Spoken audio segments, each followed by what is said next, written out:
Hola hermanos, aquí estamos en la segunda clase. Estamos listos para empezar. Historia de las misiones. Historia de las misiones. Clase número 2, la iglesia de los hechos. Así vamos a empezar. El libro registra el transcurso del primer siglo de la iglesia primitiva. ¿Qué fecha tiene? El transcurso del primer siglo de la iglesia primitiva. De eso trata Hechos. Desde los apóstoles hasta los primeros equipos misioneros comisionados para las congregaciones primitivas. Presenta también el evidenciar el pecado e hipocresía, eso está en Hechos 5, y los problemas de organización.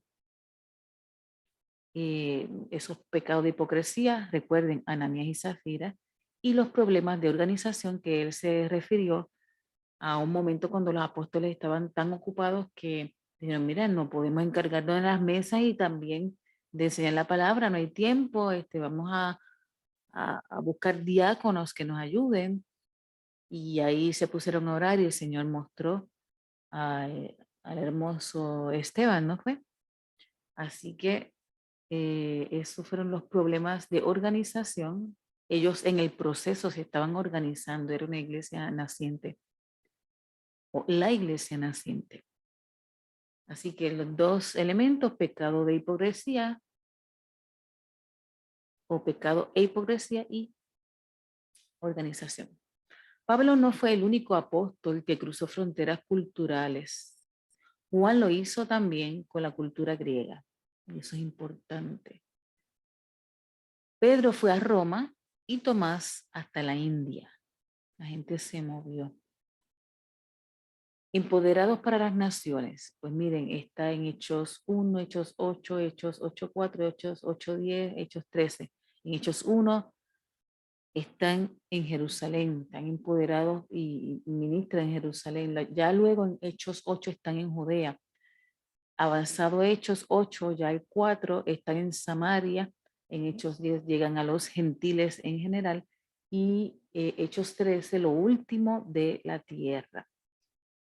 Hay un término formateado de esta manera, misión 2810, misión 2810. Ese término está insertado en lo que es el libro de Hechos. Esa misión 2810 no la puede sacar del libro de Hechos, es del libro de Hechos. ¿A qué se refiere este código? Pues se refiere a Hechos 2, 8, 10. O sea que esa misión se refiere a unos capítulos. Así que misión 2, 8, 10 se refiere precisamente a esos capítulos de Hechos.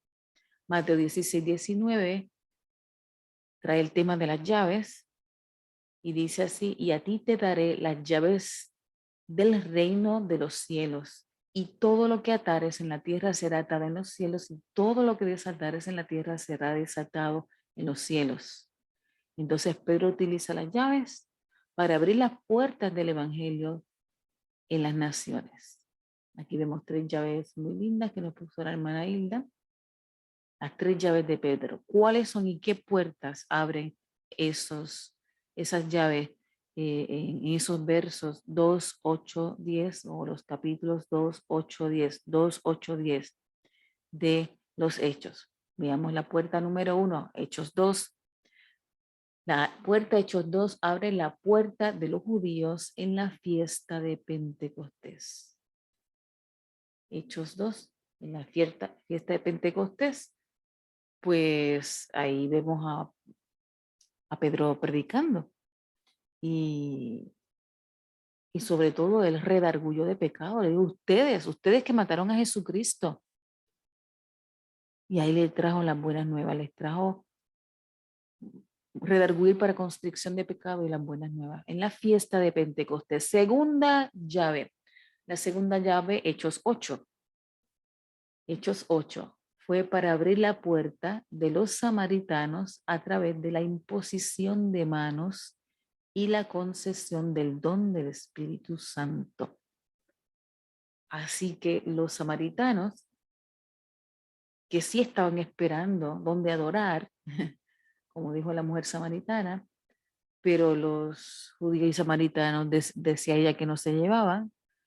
Sin embargo, Pedro tuvo un encuentro con los samaritanos, ministró, impuso manos y se concedió allí el don del bautismo, más bien del Espíritu Santo. La tercera puerta en Hechos 10. Recordemos que es Hechos 2, 8, 10. Hechos 10, tercera y última puerta. En Hechos 10 se abre la tercera puerta para los gentiles en la casa de Cornelio. En la casa de Cornelio, recuerden que Dios hizo una cita divina, le habló a Pedro, le habló a Cornelio, y esa cita fue de Dios, y allí le recibieron. Cornelio hasta lo quería casi adorar, arrodillarse, pero allí Pedro pudo predicar a toda la familia y recuerdan, fueron hasta bautizados en las aguas. Así que esa es la tercera puerta y es para los gentiles puramente en la casa de Cornelio y toda su familia. Cerramos el tema de las puertas. Vamos a ver aquí los primeros esfuerzos misioneros a los gentiles.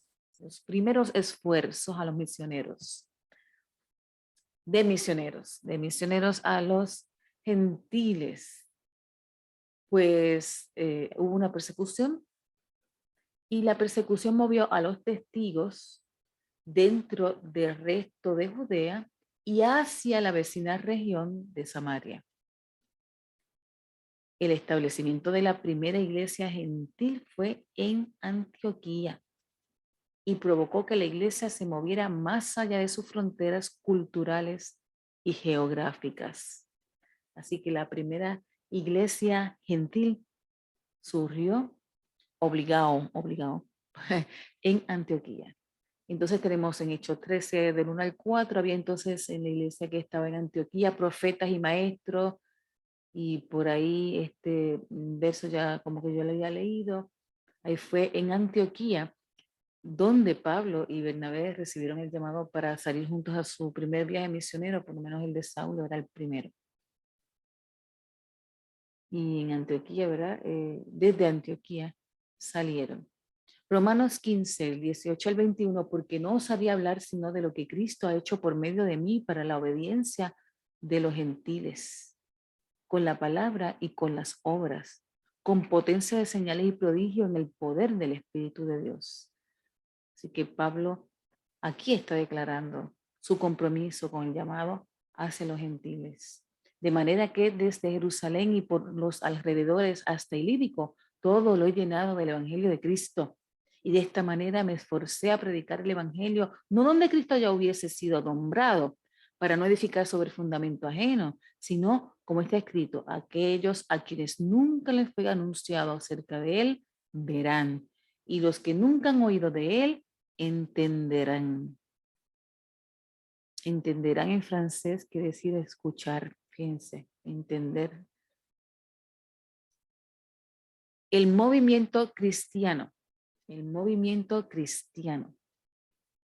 Estamos ubicándonos ahora en esa iglesia primitiva, pero ya a finales del primer siglo del cristianismo. Vamos a ubicarnos. Entonces, a finales del primer siglo, el cristianismo ya se había extendido a través de muchos lugares del Imperio Romano. Gran parte del norte de África, Asia Menor, la península ibérica, esa es donde está España y Portugal, y Bretaña, por allá arriba donde está Gran Bretaña, Inglaterra, por allá, habían sido evangelizadas. Así que recuerden, África, Asia Menor, la península ibérica, Bretaña habían sido evangelizadas. En el año 375 después de Cristo, y gente, ya va un paquete de años, 375 años después de Cristo, Constantino, no olviden ese nombre, ni el 375. Yo creo que eso vino en un examen de Tony. Oficializa el cristianismo como la religión oficial del Estado romano, por supuesto. Aunque para muchos en el oscurantismo cesó el mover de la fe verdadera, esto no es correcto. ¿Qué quiere decir esto? Mucha gente ha comentado, y estudiosos y teóricos, que en la época de la Edad Media, eh, pues cesó el mover de la fe verdadera y aquí, verán, los misionólogos o como se diga, los estudiosos de las misiones, dicen que no fue así, que hubo mover de la fe verdadera, sí hubo mover en el oscurantismo. El oscurantismo, para los que no estamos quizás relacionados, fíjense lo que significa que eh, la hermana Hilda buscó el significado. Dice que oscurantismo proviene del vocablo francés obscurantisme, que se emplea con referencia al rechazo del sistema o sistémico, el rechazo sistémico a la transmisión y a la propaganda de la cultura. También menciona como oscurantismo, su pilar es la defensa de pensamientos y posturas que resultan reaccionarios e incluso contrarios a la razón. Bueno, voy a decirlo en síntesis, sencillamente oscurantismo es porque ellos estaban muy aferrados a la cosa, al aparato católico y al Estado.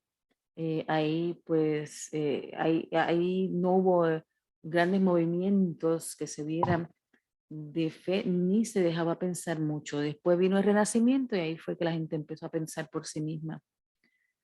Eh, pero todo lo que fuera cultura y que no fuera lo impuesto por la Iglesia Católica, pues hizo que se llamara esa época oscurantismo. Pero en esa época se desmiente aquí que no hubo mover, sí, sí hubo mover de la fe cristiana verdadera, sí hubo mover en el tiempo del oscurantismo. Continuamos. Durante las horas más sangrientas y corruptas, había un remanente cumpliendo su gran comisión. Estamos en el tiempo de Constantino, estamos en el tiempo después del oscurantismo y en tiempos de sangre hubo gente evangelizando. Aquí tenemos la tabla esta de las 10 épocas. Vamos a ver cómo las interpretamos. Miren la tabla que está en la página 19. Esta tabla se llama las 10 épocas, reconoce 10 épocas y en el medio podemos decir, está Roma, en el medio está Roma.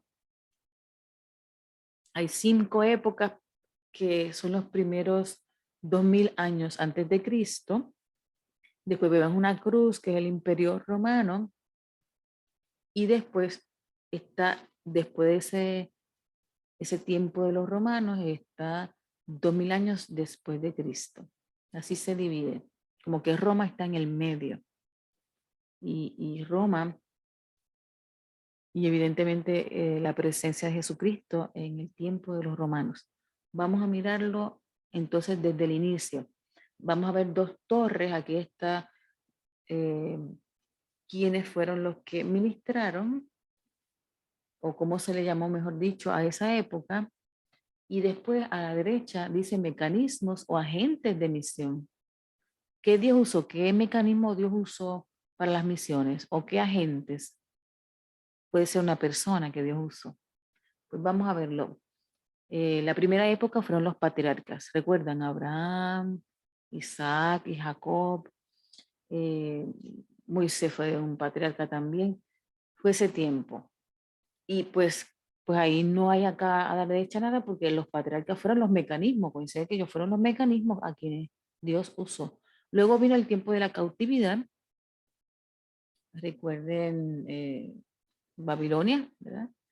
El imperio babilónico se tragó un poco, eh, por 70 años fue que estuvieron, y allí estuvo Daniel dando la cara, y Sadrach, Mesach y Abednego. En ese tiempo, aquí dice Abraham, que Abraham estuvo en ese proceso, yo aquí entonces me pierdo un poquito, pero dice Israel, así que era ya Israel, el pueblo de Israel como tal, eh, el agente de la misión.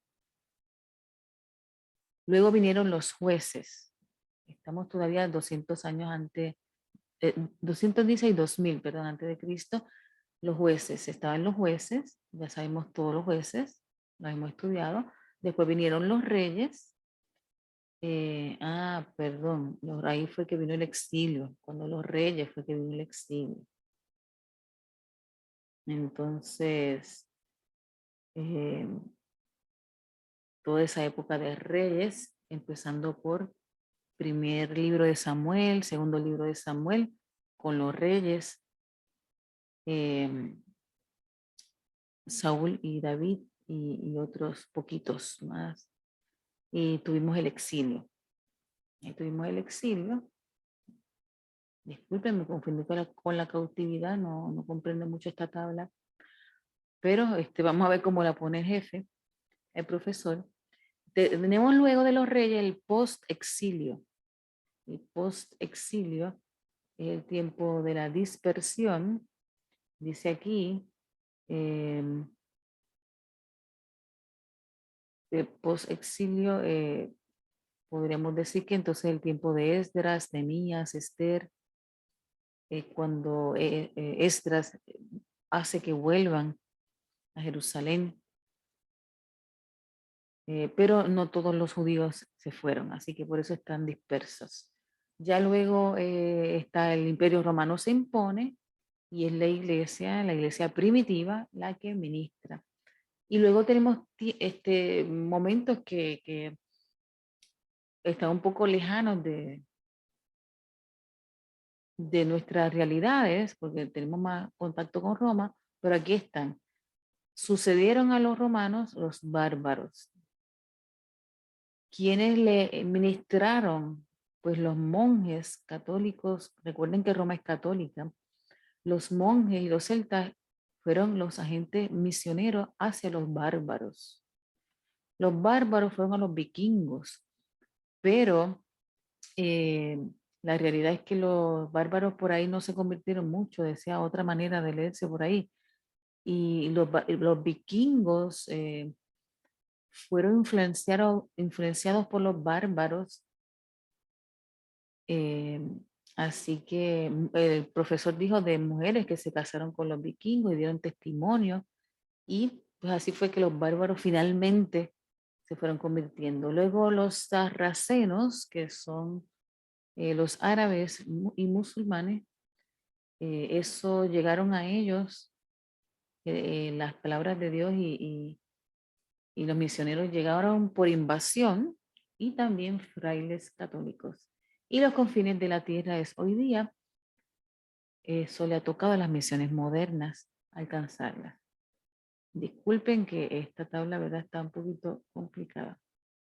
Seguimos, 4 mecanismos misioneros. 4 mecanismos misioneros. Mecanismos misioneros dice ir voluntariamente o ir involuntariamente, venir voluntariamente o venir involuntariamente. En el caso que vimos en esta tabla hubo invasiones que por causa de invasiones fue que algunos evangelizaron. ¿Qué quiere decir ir? Voy a empezar por voluntariamente. Voluntariamente fue Pablo y Bernabé, porque el Espíritu Santo los llamó y ellos fueron voluntariamente en Hechos 13. Pero ir involuntariamente fueron los cristianos esparcidos en Hechos 8, cuando empezó la persecución a la iglesia primitiva. ¿Bien? Luego tenemos venir voluntariamente. Los judíos llegaron voluntariamente, pero ¿por qué? Porque es que había una fiesta de Pentecostés y ellos la celebraban, así que es como decir, vamos todos en Navidad a reunirnos. Así que ellos vinieron voluntariamente, los judíos, en Pentecostés, a la fiesta acostumbrada y ahí se encontraron con la presencia y el poder del Espíritu Santo y a Pedro evangelizando, aprovechando la ocasión de las lenguas de fuego sobre sus cabezas. Y finalmente, venir involuntariamente. Cornelio, enviado como soldado a Palestina en Hechos 10. Cornelio tuvo que salir obligado y entonces ahí aprovechó y evangelizó. Cerramos ese tiempo y los periodos de expansión del cristianismo. hubo 5 periodos de expansión del cristianismo. Periodos de expansión del cristianismo. Señoras y señores, periodo número 1. Roma fue alcanzada, pero no propagó el evangelio a los bárbaros. Roma fue alcanzada, pero no propagó el evangelio a los bárbaros. Esto vamos a ver porque esto es un poquito complicado. Que no pertenece al Imperio Romano, a los bárbaros no pertenecían al Imperio Romano, por excelencia los germanos, ¿sí? En especial perteneciente a algunos de los pueblos de Europa y Asia que ocuparon el Imperio Romano en el siglo V. Los celtas, que pertenecen a uno de los pueblos indoeuropeos que ocuparon Europa Occidental, esto es como que mucho, ¿verdad? Vamos a ver, los celtas, que pertenecen a uno de los pueblos indoeuropeos que ocuparon Europa Occidental y que desarrollaron su cultura en la isla británica, en la mitad occidental, incluye España, Gran Bretaña y Francia, y los godos, que pertenecían a un pueblo germánico procedente de Escandinavia que invadió el Imperio Romano en los primeros siglos del cristianismo. Realmente no entiendo esto, lo que sí debe ser entendible, que está en lila, dice: Roma fue alcanzada, pero no propagó el evangelio a los bárbaros, a los celtas y los godos. No lo propagó. Periodo 2. Los godos se agregaron y por un tiempo establecieron un imperio romano santo.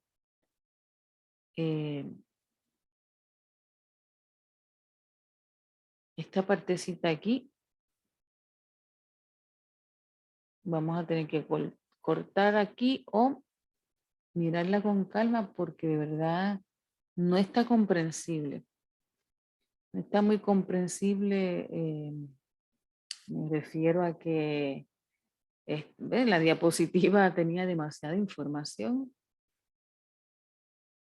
y yo voy a leer las partes lilas, nada más, pero vamos a ver si sale algo congruente. El periodo 1, Roma fue alcanzada, pero no propagó el evangelio a los bárbaros. Después habla de celta y después habla de godos, pero a mí me resulta aquí complicado. Pero periodo 2, los godos se agregaron y por un tiempo establecieron un imperio romano santo. Después el periodo 3 fue de los vikingos, que invaden tierras celtas y los bárbaros entonces son evangelizados por los vikingos, convirtiéndose luego al cristianismo. Como dijimos en otro momento ya arribita, que los vikingos, pues, ¿verdad? Muy hostiles ellos, ya eso lo sabemos, pues cogieron mujeres bárbaras, pero esas mujeres evangelizadas ayudaron a que los vikingos se convirtieran. Periodo 4, Europa, unida mediante la fe cristiana, alcanzó a los sarracenos. Perdón. Los sarracenos son, como hemos dicho, la gente de árabes musulmanes. Y aquí dice que pertenecía a una antigua tribu del norte de Arabia. Y esto se dio en el tiempo de las cruzadas. En el periodo 5, Europa alcanzó muchos lugares del mundo, pero combinó motivaciones espirituales y comerciales. Europa entonces evangelizó a su manera, ¿verdad? Pero todas estas motivaciones no hay que perder de perspectiva que estaban hablando de imperios que querían ganar terreno. Europa entonces hace sus cruzadas y sabemos que los católicos ganaron en 1492, le ganaron a los árabes, ganaron la Alhambra allá en el sur de España y de ahí después de eso lo demás es historia de América, porque Europa entonces fue, por lo menos España, una España católica y no musulmana, le ganó a los musulmanes. Periodo 1, el año 33 al 40 a 400, alcanzando a los romanos. Triunfo del cristianismo en la historia. Fue conquistar a Roma en un periodo de aproximadamente 200 años. Pablo usó para propagar el evangelio en medio de posibles choques culturales para recibirlo el principio de que lo importante es la circuncisión del corazón. Pablo aclaró, aquí no hay que hacer circuncisiones físicas, lo que hay que circuncidar es el corazón, y se refería eh, hermenéuticamente a Jeremías 9. La fe cristiana en este periodo se expandió mediante el mecanismo de ir involuntariamente por la dispersión causada por las persecuciones. El cristianismo siguió las rutas del comercio romano. Esto es importante, gente. Quizás viene en el examen. Había unas rutas trazadas, los que estudiamos, a mí me tocó Colosense, y Colosense junto con la Odisea eran ciudades que estaban dentro de la ruta comercial, y entonces por ahí fue lo que hicieron los cristianos, que se fueron por esas rutas que ya existían. Es como decir, bueno, me voy por autopista, obvio que me voy por autopista si voy a San Juan. Pues más o menos fue eso, había ya un camino trazado, bien hecho, así que los cristianos se fueron escabulléndose de la persecución por las rutas de comercio romano, porque eran carreteras buenas, mira, la lógica lo dice. Así que Dios utilizó que esas rutas existieran para que ese evangelio fluyera de forma fácil a diferentes ciudades y regiones enteras de aquella época. Los cristianos de este tiempo tenían poco deseo de cumplir la gran comisión, y esto llama la atención. Esto es una declaración muy fuerte, ¿verdad? Pero se refiere a salir de Jerusalén. Estaban como los apóstoles, los tres que vieron la transfiguración: Señor, vamos a quedarnos aquí, vamos a hacer unas casitas y nos quedamos aquí. Cuando vieron la transfiguración, era una presencia muy hermosa de los cristianos de la iglesia primitiva, como que también se querían quedar cómodamente, no salir. Por eso dice que tenían poco deseo de cumplir la gran comisión. Se alcanza la provincia de Galacia en Asia Menor, donde se hablaba el griego del Imperio Romano. Así que ahí tenemos a nuestros amigos, quienes eran Andrés y Felipe, los que hablaban griego. Y aquí los tenemos. Se alcanza ese lugar donde se habla griego del Imperio Romano. Los esfuerzos de Pablo a los Gálatas indican un gran alcance del Evangelio en las principales áreas célticas de Europa. Áreas célticas de Europa. Los Gálatas, áreas célticas de Europa. Este logro no debe ser adjudicado a los romanos de habla latina del occidente. No debe ser adjudicado a los romanos. Esfuerzos misioneros de la época dirigidos por Juan Casiano. ¿Quién es Juan Casiano? Juan Casiano es un monje del siglo V. En Belén entró en el convento, pero el deseo de conocer a los famosos eremitas egipcios hizo que él y hermanos fueran a Egipto, donde permanecieron 7 años, tras los cuales volvieron a Belén, aunque regresaron pronto a Egipto. De allí Casiano fue a Constantinopla. ¿A dónde fue Casiano? Fue a Constantinopla, donde fue el alumno de Juan Crisóstomo, quien le ordenó diácono. Así que Juan Casiano fue a Constantinopla y fue ordenado diácono. Martín de Tours, fue un obispo de Tours. Puede ser Tours. Nació en el año era de familia romana y fe pagana, siendo educado en Pavía. Pronto estuvo bajo influencia del cristianismo, siendo catecúmeno cuando tenía 10 años, bautizándose a los 18. Yo creo que este fue el nombre que el profesor mencionó muy entusiasmado, así que lo voy a enfatizar: Martín de Tours, obispo pues, un obispo, y que de familia romana y fe pagana fue bien educado en Pavía y pronto estuvo bajo la influencia del cristianismo siendo catecúmeno cuando tenía 10 añitos nada más, un nene bautizándose a los 18. Provenía de estructuras comunales en Siria y Egipto.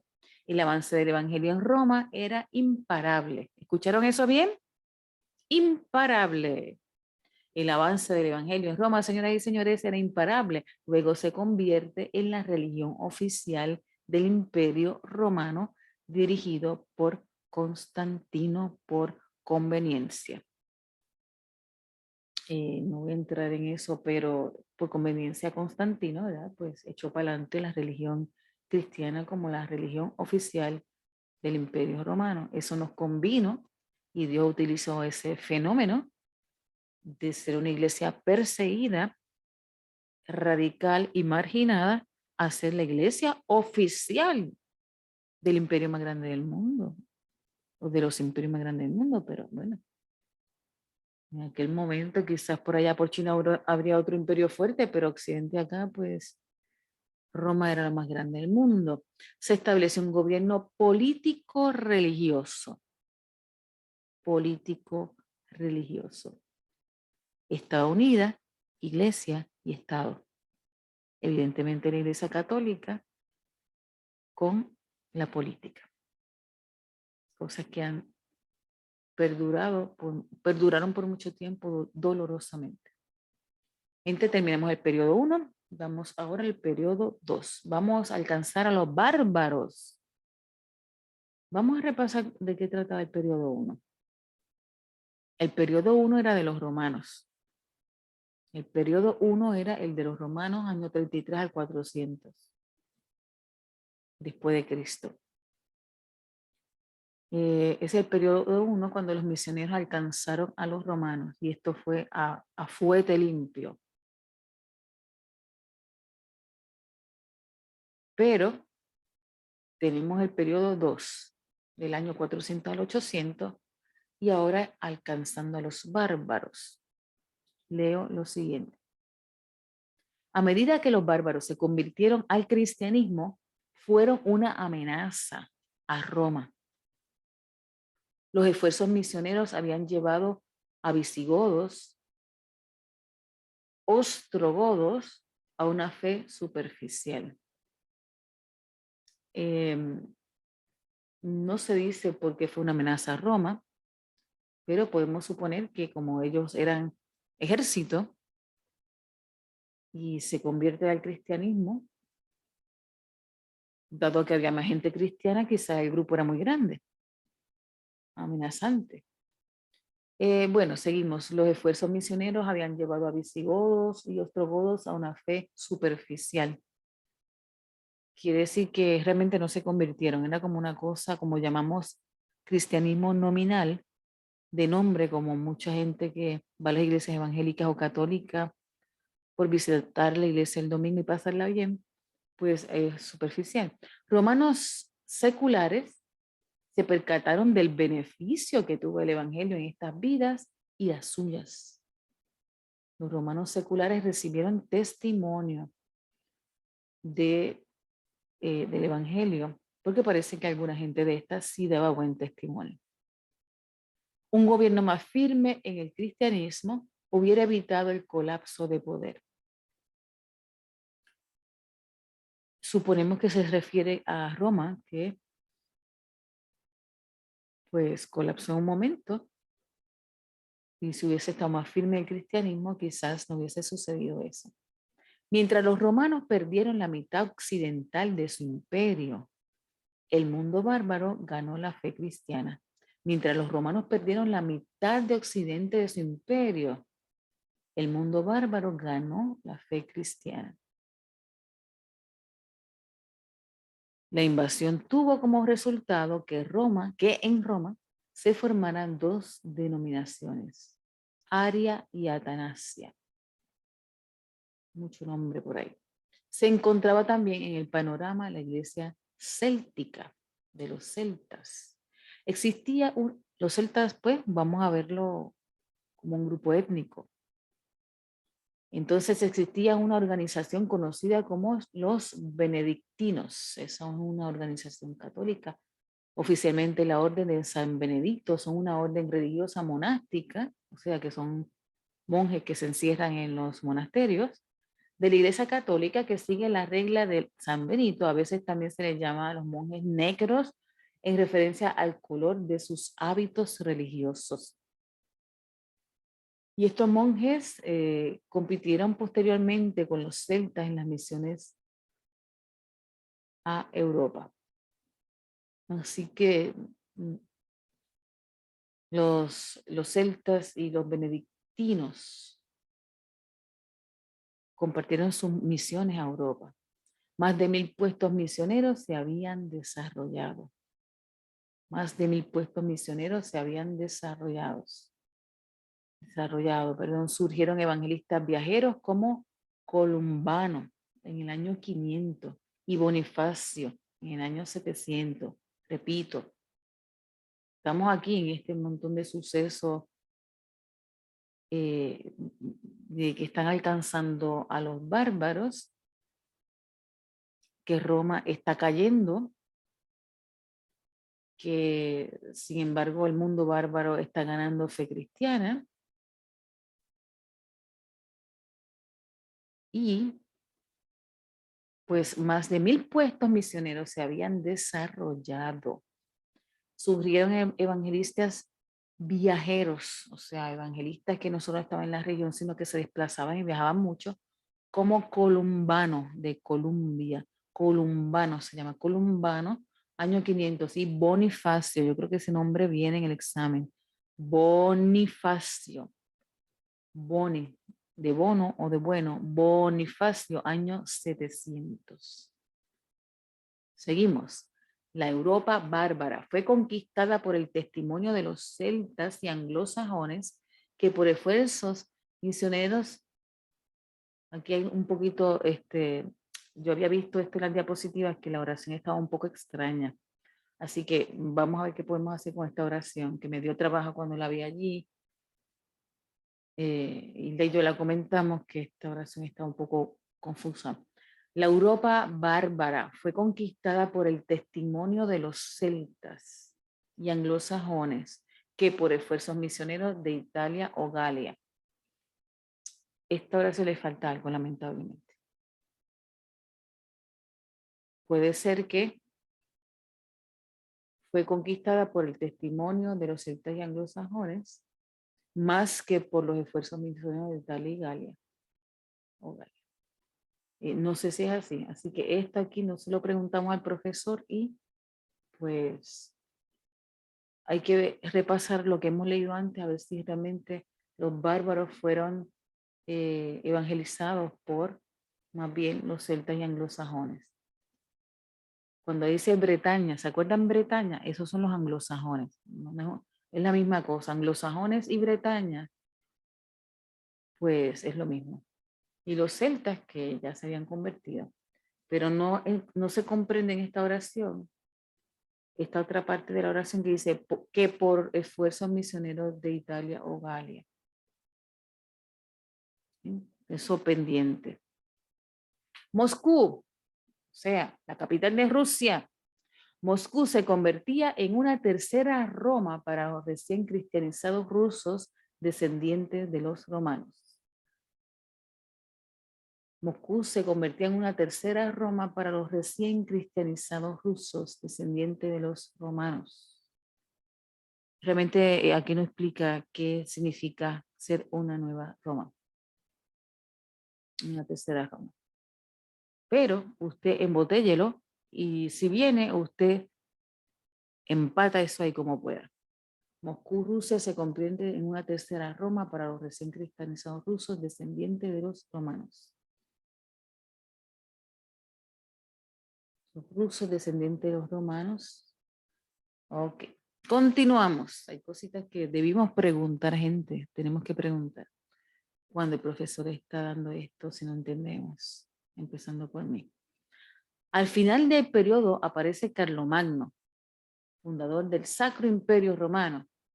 Nació hacia el año 742, tal vez, y murió el 28 de enero de 814 como un segundo Constantino. Carlomagno aparece y aparece con el glamour, el poder y el brillo de Constantino. Así que es importante, terminando este periodo de que Roma está decayendo, de que evangelizan a los bárbaros, que aparece Carlomagno. Carlomagno era más creyente que Constantino. Míralo. Facilitó la comunicación en Europa. Se desarrollaron estudios bíblicos más profundos como consecuencia. Auspició industrialmente la actividad cristiana. ¿Quién fue?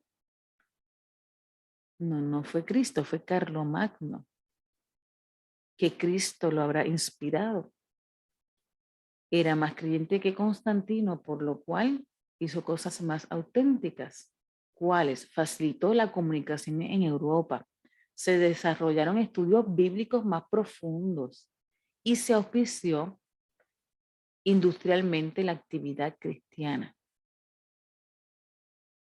Así que había gestiones grandes que se estaban haciendo por medio de este nuevo emperador, Carlomagno.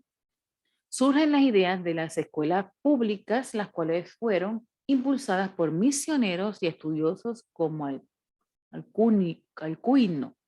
Alcuino era teólogo y maestro. Así que al finalizar este periodo, empiezan las escuelas públicas impulsadas por misioneros. Recuerden el nombre de Alcuino, que era teólogo y maestro. Recuérdenlo en el segundo periodo. Recuérdenlo asociándolo con Carlomagno, que abrió puertas a actividad industrial.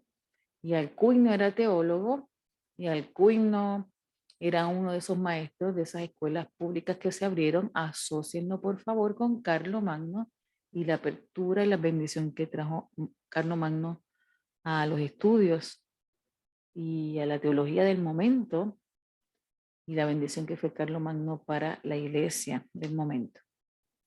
Cerramos el periodo 2, vamos al periodo número 3, año 800 al 1200 después de Cristo. ¿A quienes se alcanzaron? Se alcanzaron aquí a los vikingos. Posteriormente a la caída de Roma, los bárbaros abrazaron la fe cristiana y se propusieron evangelizar toda Europa.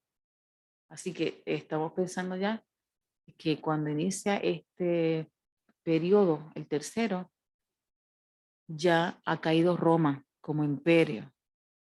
Quedan cosas culturales, pero así como ese poder grande romano cayó.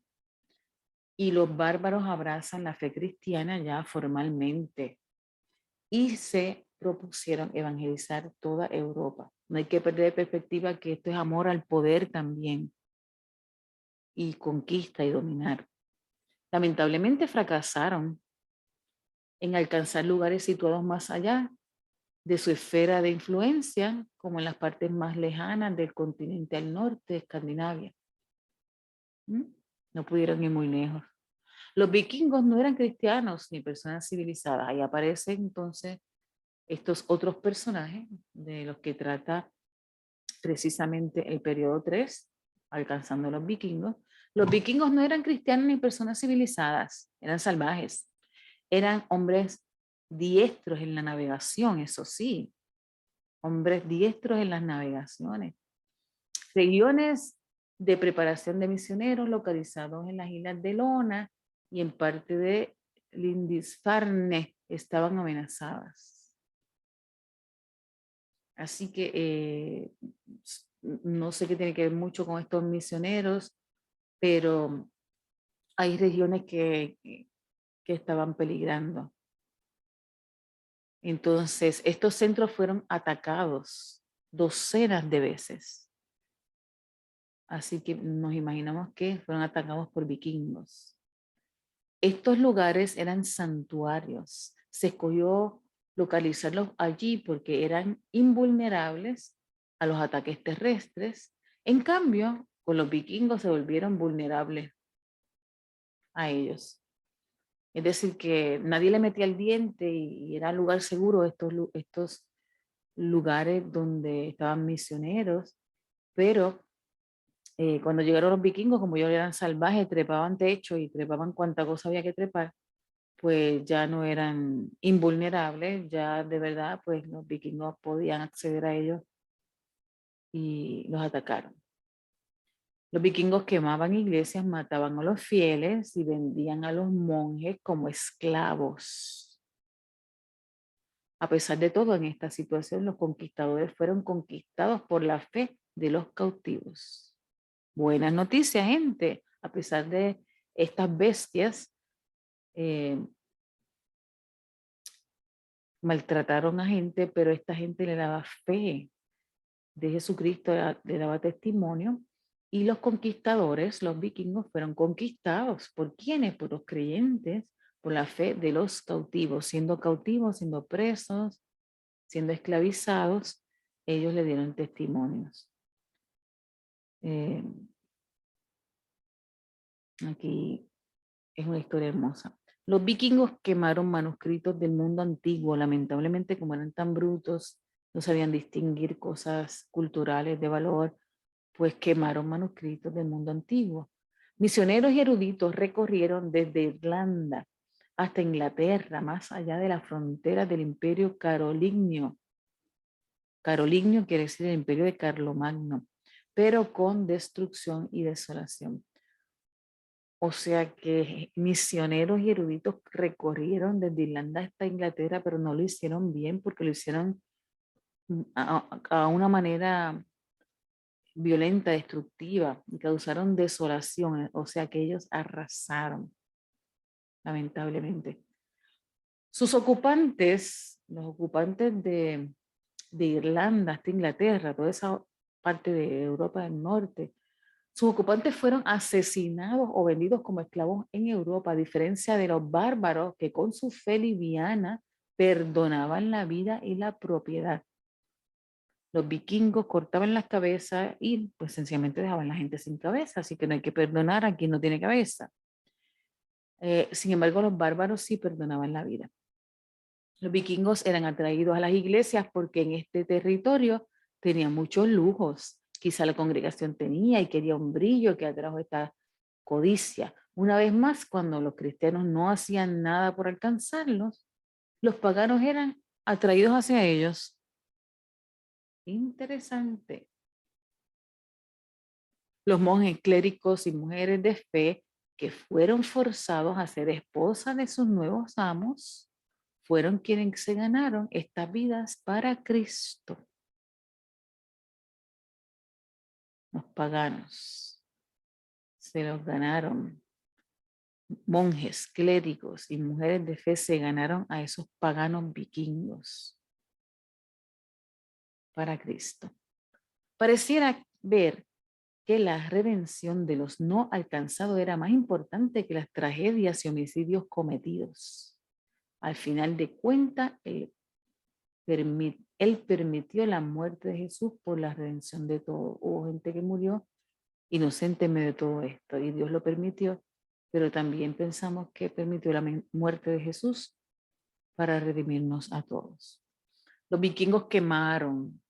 Sin embargo, había varios de ellos que habían sido propagados por diversos lugares que fueron preservados.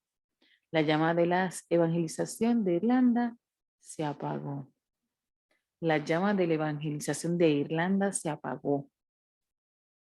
Alfredo, este es un Alfredo, no dice quién es exactamente, pero Alfredo, Freddy aquí, ¿verdad?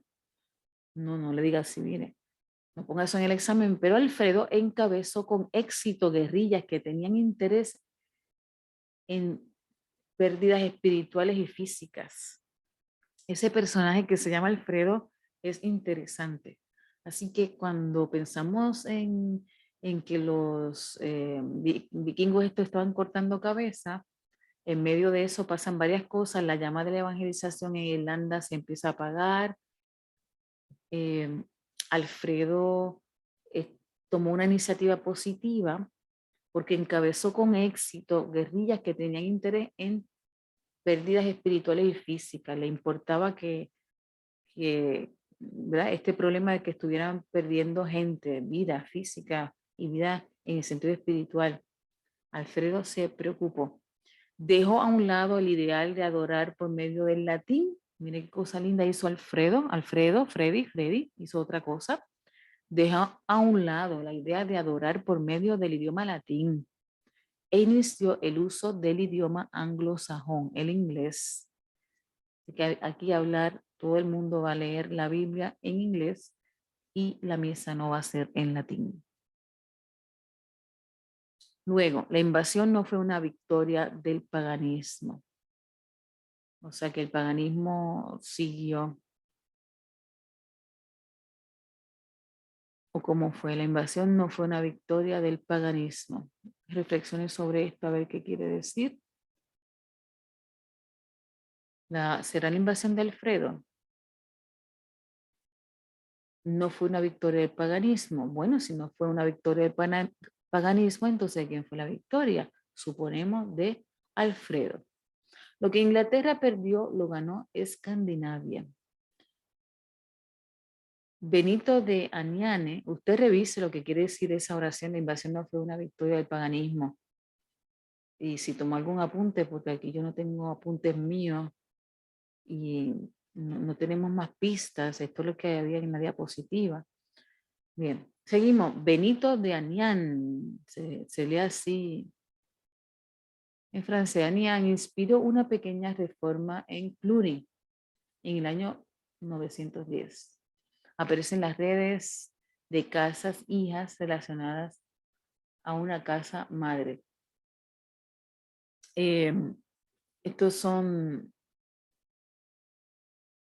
pequeñas iglesias. Esto sí recuerdo que el profesor lo enfatizó.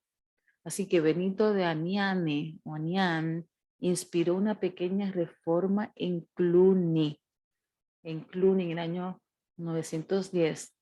Y parece que allí mismo fue que aparecen las redes de casas hijas de esa gente que se está reformando en la ciudad de Cluny. Casas hijas relacionadas a una casa madre. Ahí empieza, dijo el profesor, que este concepto de células en las urbanizaciones y lugares de reunión, pues ya existía desde entonces, fíjate, el año 910, fíjense ustedes. Esto no se hubiera producido si los vikingos no hubieran realizado estos ataques. Se produjo esta necesidad, la madre de los inventos. La necesidad es la madre de los inventos, dice aquí. Así que eh, si los vikingos no hubieran atacado, no hubiesen tenido que hacer estas pequeñas congregaciones escondidas en las casas o cosas así. Aquellos que desembarcaron se convirtieron luego en cristianos. También los daneses, que eran parte de los invasores, tenían controlado parte de Inglaterra y recibieron el evangelio. De Dinamarca, gente, los daneses recibieron el evangelio. El obispo más grande de Roma en el primer milenio, Gregorio I, fue producto de la comunidad benedictina. Ese obispo fue producto de la comunidad benedictina. Gregorio I. El de segundo milenio, Hildebrand, fue producto de la reforma de Cluny. Logró ser el Papa Gregorio 567, Gregorio VII. En el segundo milenio, Hildebrand fue producto de la reforma de Cluny y llegó a ser el Papa Gregorio VII. Así que dentro de la Iglesia Católica, por supuesto,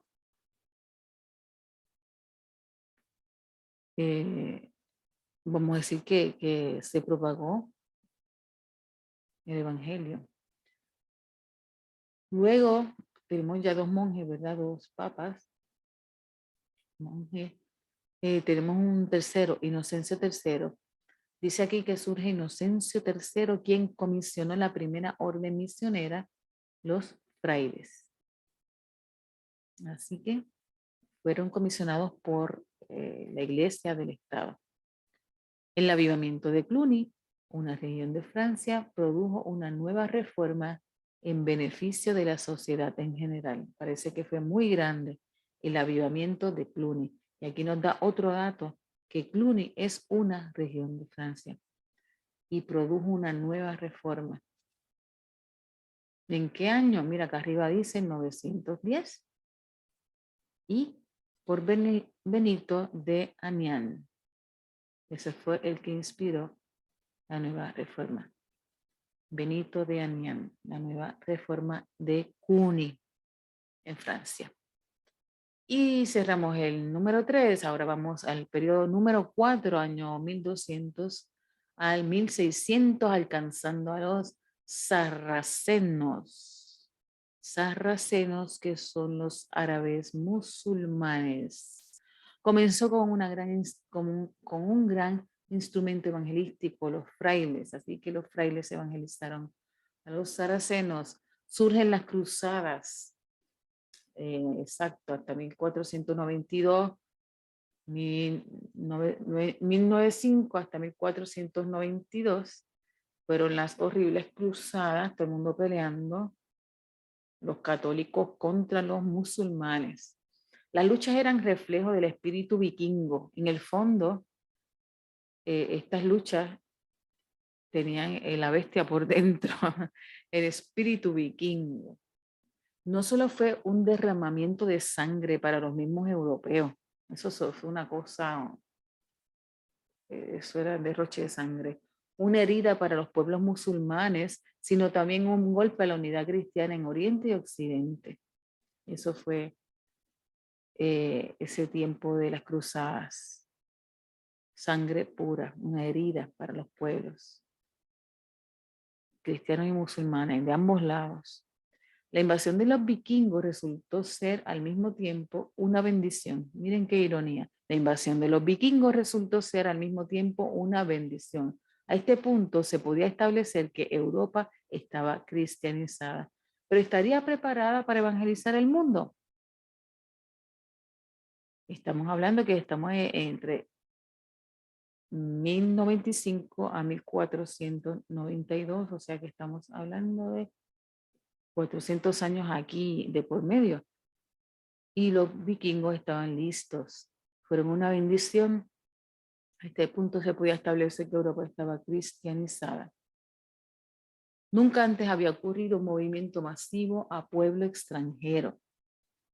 Se movieron a pueblos extranjeros y las cruzadas eran guerras religiosas impulsadas por la Iglesia Católica con el propósito de recuperar la región del cercano oriente, es decir, Asia Occidental, acercarlas al cristianismo. Muchas regiones estaban dominadas por el Islam. Recuerden que Islam son los árabes, el Islam es la religión de los musulmanes. Algunos de estos viajes impactaron parte de España y Francia. Se dejó una imagen permanente de un cristianismo militante terrible que enajena a un sector de la humanidad actualmente. Hay gente que tiene heridas históricas, heridas de amargura con la historia del cristianismo y dice, tú eres cristiana, tú eres de aquella época, de esa gente que cortaba cabeza en nombre de Dios. Y todavía cuando uno evangeliza, en España pasa, te relacionan con que eres un cruzado, con que estuviste en las cruzadas, con que tú eres familia de aquellos que en nombre de Dios pues hicieron cruentas guerras. La lección fue que la buena intención y aún la obediencia con sacrificio a Dios no pueden sustituir un claro entendimiento de lo que es su voluntad. La lección fue que la buena intención, supuestamente, y aún la obediencia con sacrificio a Dios no pueden sustituir un claro entendimiento de lo que es su voluntad. Esto es aquí un pensamiento que quizás viene en el examen. Francisco de Asís, ¿recuerdan a San Francisco de Asís? Bueno, y ese era el que le venían los pajaritos y se acomodaban al lado de él, cuenta la leyenda. Francisco de Asís y Raimundo Lulio sobresalieron en las cruzadas. ¿De verdad San Francisco de Asís? Bueno, vamos a ver. sí es el mismo.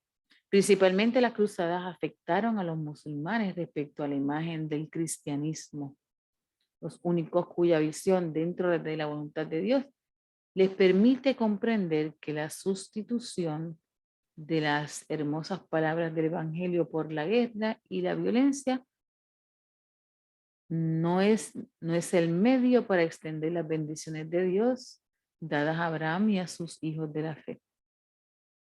Así que en ese sentido fue que afectaron a los musulmanes y a la imagen del cristianismo. Lo que puedo entender por esto es que dieron buen testimonio, aplacaron la ira y dijeron, no, las palabras hermosas del Evangelio, eh, pues no es por la violencia, lo que Dios le dio a Abraham y a sus hijos, ¿verdad? Las promesas de fe, pues no eran necesariamente por medio de tanta cruzada, por lo menos eso parece fue lo que dijeron Francisco de Asís y Raimundo Lulio. En el año 1346 ocurre la peste bubónica, no el COVID, la peste bubónica fue lo que pasó. Así que nosotros sabemos más o menos esas cositas. Devastó parte de Italia y España, oeste de Francia, Inglaterra, Holanda, Alemania y Escandinavia. La peste bubónica aniquiló a 1/3 de los habitantes de Europa y gran población de franciscanos. Franciscanos era una orden católica, así que se tragó a una parte de la población de franciscanos. En un momento hubo 3 papas. Fue un tiempo de caos. Suponemos que es que se morían y uno detrás de otro rapidito.